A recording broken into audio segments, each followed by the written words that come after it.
Je, unafahamu ni ndege gani ambaye ana umbo dogo lakini ana uwezo mkubwa sana wa kuweza kuua nyoka?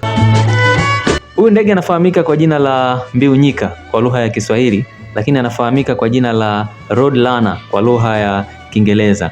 Ni ndege ambaye anasifika kwa mbio au anasifika kwa spidi kubwa sana akiwa ardhini, ambapo inakadiriwa kwamba ana uwezo wa kukimbia kilomita 40 kwa saa. Kwa ni ndege ambaye ana spidi kubwa sana. Lakini sifa kubwa ya huyu ndege ni kwamba ana uwezo mkubwa sana wa kuweza kuua kiumbe kama nyoka. Anatumia tekniki ambayo inajulikana kama dancing technique. Anachokifanya yeye ni kumchezesha ule nyoka. Anamchezesha mpaka anahakikisha kwamba anamtime na anakuwa na uwezo wa kumkamata katika sehemu za kichwa. Na baada ya kumkamata kichwani, ana uwezo wa kumbeba ule nyoka na kwenda kumpigiza katika sehemu ambazo zinakuwa ni ngumu kama vile sehemu zenye mawe. Na anahakikisha kabisa mpaka anavunja au anahakikisha kwamba uti wa mgongo wa ule nyoka unavunjika baada ya kumpigiza kwenye mawe. Na baada ya hapo anahakikisha kwamba ule nyoka anakuwa amekufa.